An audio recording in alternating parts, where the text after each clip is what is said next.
जय शिवराय.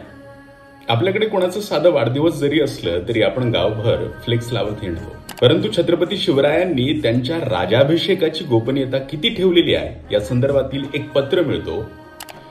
जो पत्र इंग्रजांच्याच एका निरोप्याने मुंबईच्या गव्हर्नरला लिहिलेला आहे.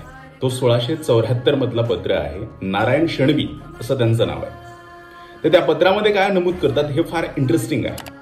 आगामी काळात बहुधा जूनच्या सुमारास राजाभिषेक करण्यासाठी शिवाजीराजे एक भव्य सिंहासन तयार करून घेत आहेत. त्यासाठी त्यांनी खूप सोने व निवडक रत्नांचा वापर केला आहे. त्या सोहळ्याला शिवाजीराजांनी अनेक विद्वानांना आमंत्रित केले आहे. त्यांना विपुल धनही दिले जाणार आहे. पण हा राजाभिषेक त्यांचा स्वतःचा आहे की एखाद्या अन्य व्यक्तीचा असणार आहे हे स्पष्ट झालेले नाही. निजामशाही राजघराण्यातील एक राजपुत्र त्यांच्या ताब्यात असल्याचेही बोलले जात आहे.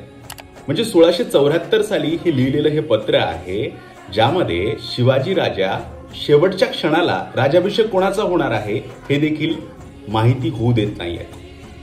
म्हणजे जाहिरातबाजी कशाची करायची आणि कशाची नाही हे यातून आपल्याला शिकायला मिळतं. एक राजा किती गोपनीयता ठेवतो हे या पत्रातून स्पष्ट होते.